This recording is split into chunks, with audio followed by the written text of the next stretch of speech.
so real. And it's the lowest low moment. It so drives it home. And I remember at the wrap party when that moment came on the screen and the whole audience just erupted in applause. In honor of Yeti's Cave, every sequence that's now impossible to do is called Yeti's Cave. At Pixar, that's right. And Pete, you were asking me what my favorite sequence was, Yeah. and I would say, the one that I had influence on that was really fun to do was Mike and Sully when they first wake up in the morning. Get up, Sully! I don't believe I ordered a wake-up call, Mikey. Hey, let's talk. I remember sitting at my desk and I got a call. It's like, you got 5 minutes to do an opening. And it's like, I'm on it. Hung up. Try this. Call. Yes, you came up. Woo, gave me a kiss. And then we threw it in. You know, it's like literally that was the character introduction. But we had the preview. And he used to be introduced by Waternoose, who says, I need scarers who are confident, tenacious, tough, intimidating. I need scarers like James P. Sullivan. And then you saw him, and it was confusing to the audience. They're like, who's that we're cutting to? Where are we cutting? What? Right. The silliest thing I like in there is, fight that plaque. Fight that plaque. Scary monsters don't have plaques. Scary monsters don't have plaques, Sully. In the very early days, before I was even on the movie, Mike Wazowski's character was totally different. I mean, you were playing him kind of more like a hip, urban kind of sidekick. It wasn't Billy's voice at all. I mean, when you cast Billy, he was became a similar, completely different character. Yeah, he was a similar kind of guy who was very impetuous and instinctive, and just all he knew was what was right in front of him, and that was all important, and everything else just disappeared. And then as soon as he looked away, that was all important. When we came back from that story meeting from Disney, and they're like, the execs there had said, come up with a buddy for Sullivan. Mm-hmm. There was a Ricky Nerva drawing, and there was just this one-eyed guy in the back of that drawing, and something about him rang out. Do you remember that? Did you? Yeah. We sort of settled on it, and then we split remember that? We split the story team up into pairs. Right. And we said, okay, we don't have a sequence, but you guys go off and basically do improv with Sully and Mike. Which is some great situation. It's a great thing to do in any of his movies. Just go play and see what you come up with. Right. I remember Jason Katz. All he did, his one assignment, and Jeff Pigeon, was pick a tie. You have to wear a tie for the evening. What's that tie? And it sort of brings out the differences. So I was like, I don't know. What about that? And Mike's just, that one. Oh, really? Because I wasn't even sure I should have put that one out. Oh, you always do this. You ask me for my opinion, and then you ignore it. There's an early animation test. It was Yeah. kind of a looks test. Yeah. They had a totally different look than what the film ended up looking like. And Mike had one eye in that, but he had no arms. right. Because initially the concept was, I don't want this to look like a bunch of guys running around in suits, right? We got to take advantage of what monsters are and really push that. So we took a sphere with 2 leg arms, and so he would walk and then he'd grab whatever he needed, and so in the end it became very limiting. And Sully at the same time had the tentacles, Which was hilarious. He was just like, and there again, okay, no guy in a suit. How is he going to walk? It's going to be different. And Well, that's another thing. How many Sully maquettes did we make? And how many, like the background monsters, remember that? We Yes. had tons of drawings and different artists that we had contacted doing different design work. And finally, of course, like everything, it comes down to kind of economics of, okay, you have this many weeks to build 5,000 background characters. How are you going to do it? Well, you don't. Which is why you go to Harryhausen's, and it's all the guys from the scare floor out at Harryhausen.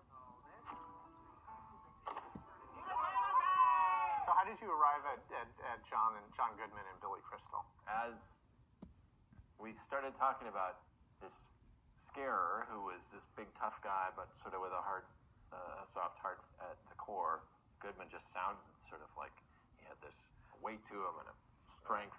And he had that much range as an actor. Yeah. Did Billy say yes right away when you contacted him? He did. The deal with Billy, right, is that he was originally offered the part of Buzz Lightyear in Toy Story. Right. I mean, John did a whole animation. That was the last thing John ever animated himself, right? John Lasseter animated an early version of Buzz Lightyear, doing some Billy Crystal dialogue from When Harry Met Sally. Of course, Billy now says that was the biggest mistake of his life was not taking Toy Story. But I love sports. Dodgeball was the best. Oh, yeah. I was the fastest one out there. Of course, I was the ball. But I was the ball. I was the ball. Look, I'm a ball. Look at my head. He loves that character, boy. He talks about Mike Wazowski all the time. The other thing that we did, and I don't remember exactly how this came about, but Toy Story and whatnot, we had never recorded two actors together. Right. And a lot of people think we just get all the actors together and record, but of course, because of everyone's schedules and everything, you can never get them in the room at the same time. Yeah. Right. So we got them together. I seem to remember at least 3 sessions where It was Billy's we got them idea. together. Yeah. All It the was Billy's idea. scenes, He really wanted to work all with the scenes John. where they had to.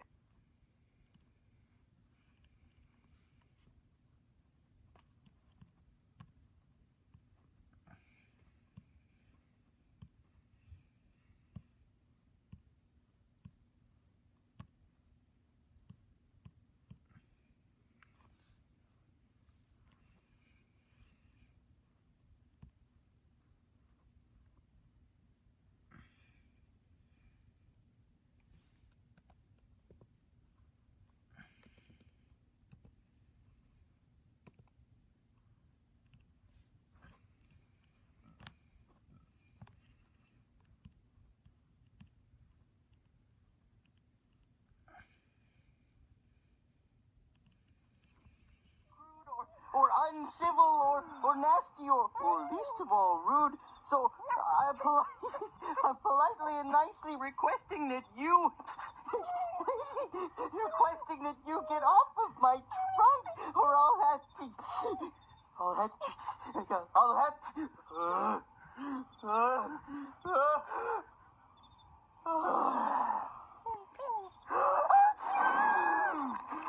Sorry.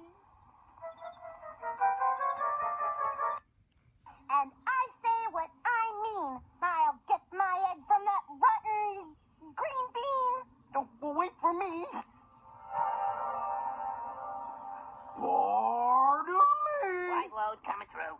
What do you suppose? Unless my eyes are deceiving and my ears are all waxy, he's either a moose or a new kind of taxi.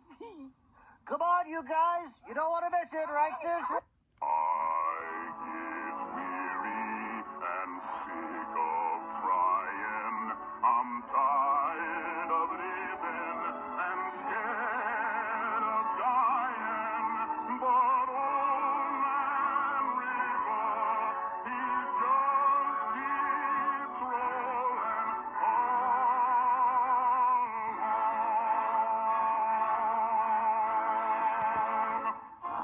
Moose among moose. Thank you, Fidwin. See, this looked okay with my two. Thanks, Fidwin. Okay, see you guys later. Bye. And I'd offer you a ride to wherever you're going, but I promised a family of yaks I'd help them cross a blistering hot desert. I tend to get overextended. Well, it's a shame you can't come with us. We're going to get the Grinch. The Grinch? The Grinch. The Grinch. The Grinch? Yes, the. As in Grinch. But nobody's ever, no one would dare. Well, I would. Well, I'm startled, I dare to declare. You don't know Megan. She's a brave little Meg. And that Grinch guy has stolen my Zubblewump egg. The Zubblewump from the Zubulus Valley? That's right. Then you must be Megan Mullally. That's me. Is it true what I've heard from some moose dignitaries, that the Zubble egg's filled with moose moss and mooseberries? Moose moss and mooseberries? I'd probably doubt it. Seems that everyone's heard some strange story about it. Well, good luck. I'd love to see the Zubblewump one day, or at least give it a ride. Uh-oh. If I could just get myself through this here thing. Oh, let me try this.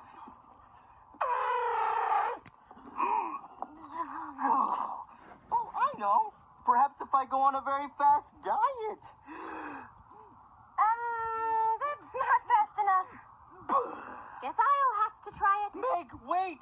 Megan. Oh. I like a good rhyme, you know that I do. But right now I'm feeling a little tense, so excuse me while I just hum nervously to myself.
What to do with this unwelcome guest? What kind of amusement would suit her the best?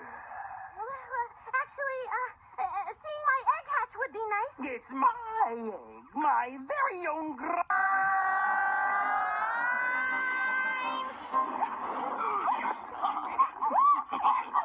And now it's time for me to watch my Grumblum patch. Me. And me means me. It doesn't mean you or anyone else. No matter who.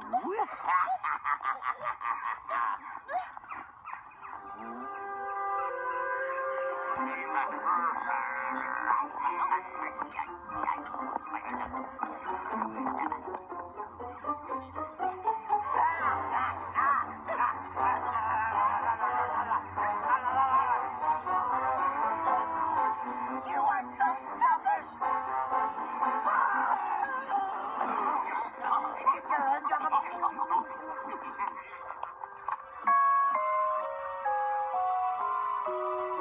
You saw me crying in the chapel.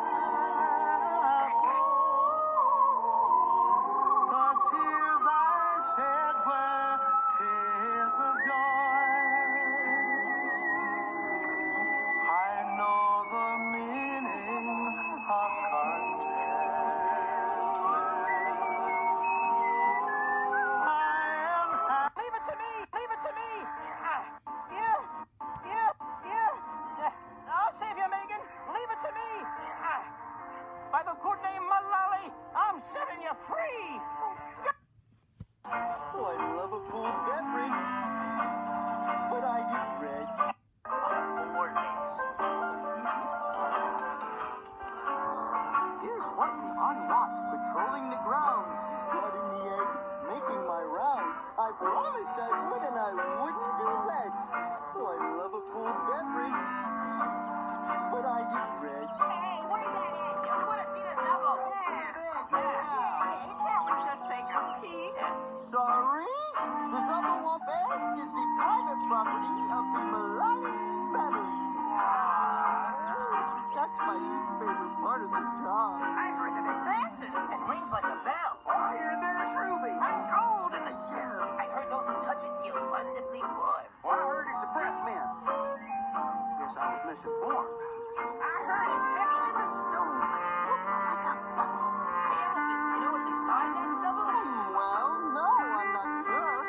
Though I'd like to assume if you crack the egg open, inside you find 8,433,012 peanuts, not to mention a jar of raspberry jam and a cruller. That is if there's room.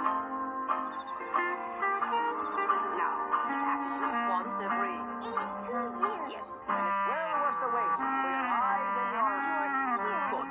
For inside the shell's a miraculous thing that will whistle and warble and splendidly sing. A song that is fit for the ear of a king. What is it? What is it? What is this thing? Oh, well, the Zubblewump is, well, it's hard to, well, it's mine. That's what it is.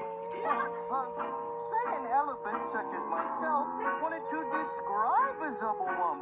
What would an elephant such as myself say? Megan? Well, an Zubblewump, Zubblewump, Zubblewump, Zubblewump. Zubblewump.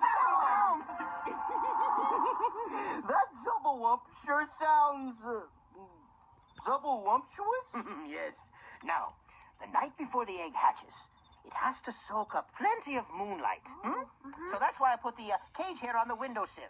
Horton, make sure to keep away any curious squirrels or birds. Oh, don't worry. I'll do what I promise, and promise I do, to scare off bird, rodent, or stray kangaroo.